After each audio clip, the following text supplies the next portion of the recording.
Le petit Georges est dans son lit. Il n'arrive pas à dormir. Il se tourne et se retourne, un coup à droite, un coup à gauche, sur le ventre, sur le dos. Mais il ne parvient pas à trouver le sommeil. Alors le petit Georges décide de se lever. Il s'approche de la fenêtre et l'ouvre, tout doucement, sans faire de bruit. Soudain, il entend quelque chose qui craque dans le couloir. Le petit Georges s'arrête de bouger et il écoute. C'est son chat qui vient le voir dans sa chambre. Oh, c'est toi, Minou. Ce soir, c'est toi qui sors et c'est moi qui dors dans ton lit. Garde bien ma place au chaud. Le petit Georges lui fait quelques caresses et lui fait un bisou. Le chat bâille et s'endort. Alors le petit Georges enfile son paletot et il met sa casquette.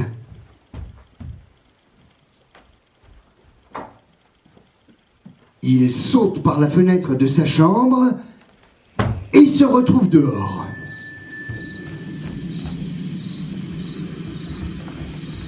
Dehors, il fait nuit. Et puis, il fait froid. Le petit Georges grelotte un peu. Il n'est pas très rassuré. Il y a de la brume. On ne voit pas grand-chose. Mais il commence à avancer dans la nuit.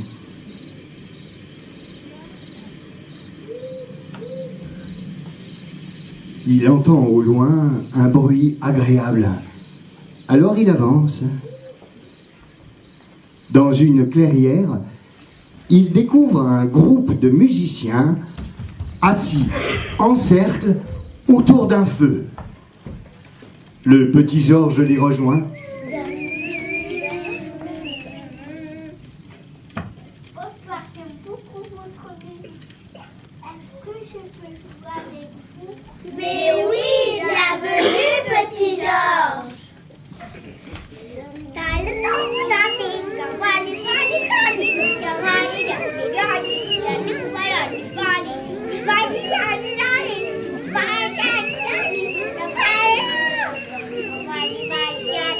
Au bout d'un temps, les musiciens sont fatigués.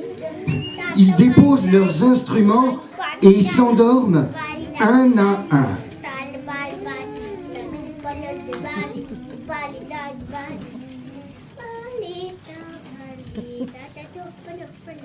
Le petit Georges regarde le feu de bois. Il se réchauffe un peu les mains. Et puis les pieds. Soudain, le feu s'éteint et le petit Georges décide de reprendre sa route. Il part sur la pointe des pieds pour ne pas réveiller les musiciens.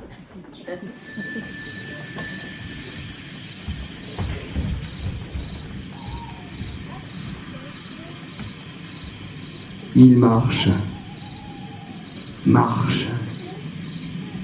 et arrive dans un champ de fleurs magnifiques, de toutes les couleurs.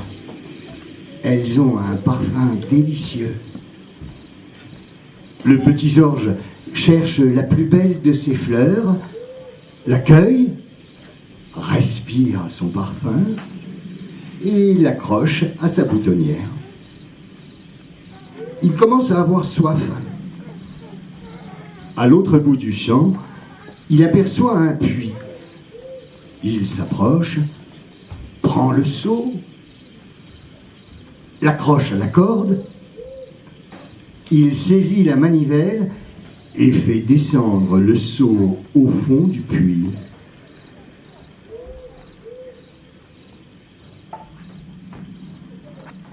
Une fois le seau rempli, il tourne à nouveau la manivelle pour faire remonter le seau.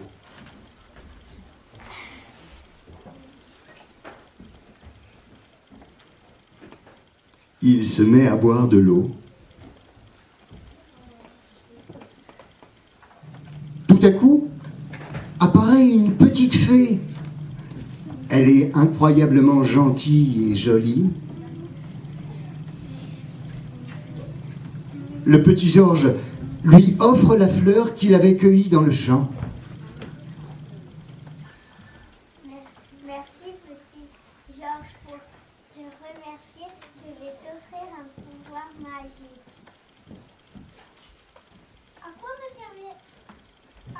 servira ce pouvoir magique? À transformer les méchants en gentils et à te débarrasser de tous tes soucis. Merci petite fée. Et la petite fée disparaît comme par enchantement. Le petit Georges reprend son chemin tranquillement.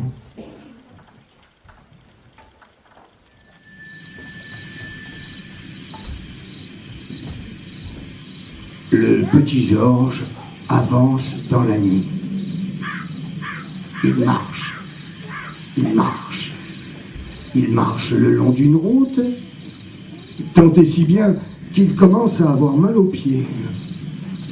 Il se met à boitiller. À ce moment, voilà que passe une grosse charrette. Le petit Georges décide de monter dedans. Mais dans la charrette, il y a plein de moutons. Au moins une vingtaine de moutons, tous serrés autour du petit Georges. Les moutons s'agitent et font beaucoup de bruit.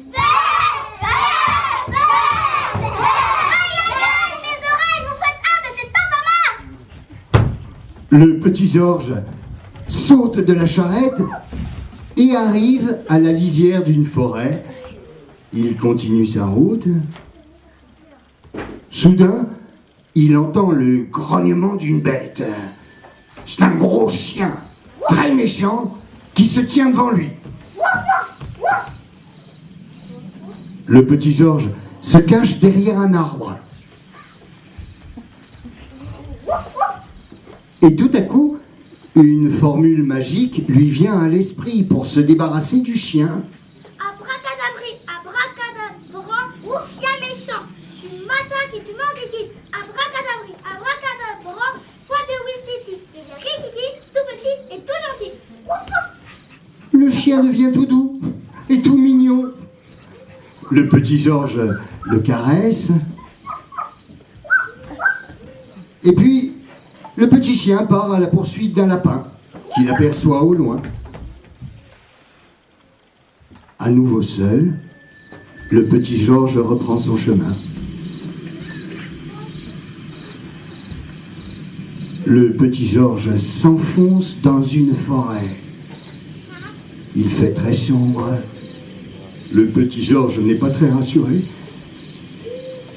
Il entend un bruit. Un peu plus loin, il voit 3 brigands qui embêtent un petit enfant. Le petit Georges s'approche et prend son courage à 2 mains.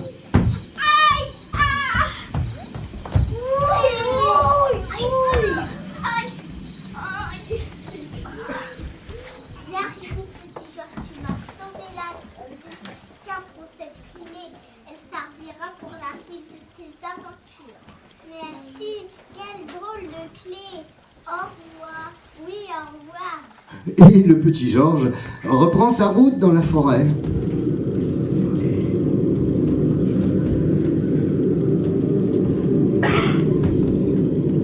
Le petit Georges marche. Le vent se lève et il commence à avoir grand froid et grand faim. Devant lui se dresse un arbre immense.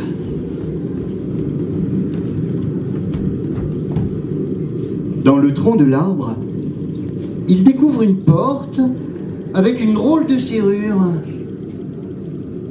Il sort de sa poche la clé que lui a donnée le petit enfant et il l'enfonce dans la serrure. La porte s'ouvre et le petit Georges entre dans l'arbre. À l'intérieur, il y a une famille écureuil, la maman et ses 2 enfants qui s'apprêtent à souper. Bonsoir, petit Georges. Veux-tu te joindre à nous? Oh oui, avec plaisir. La maman écureuil sert à chacun une louche de sa délicieuse soupe aux noisettes. Les enfants, c'est l'heure d'aller faire des rêves.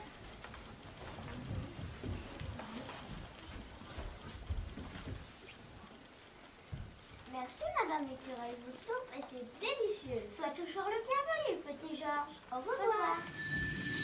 Le petit Georges sort de l'arbre.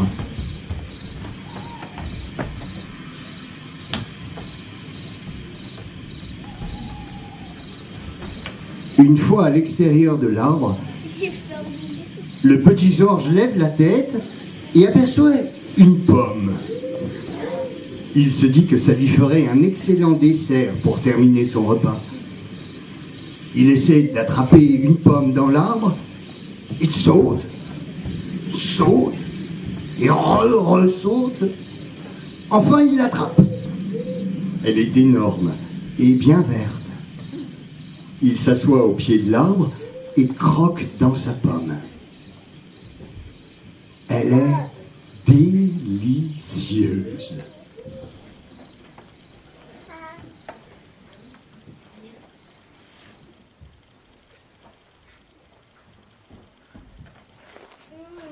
Cette pomme est un régal. J'en ai jamais mangé d'aussi bonne. Me voilà fatiguée après toutes ces aventures. J'ai bien mérité une petite sieste. Il s'allonge ensuite au pied de l'arbre et s'endort. À ce moment, la maman du petit Georges s'approche de son fils étendu dans son lit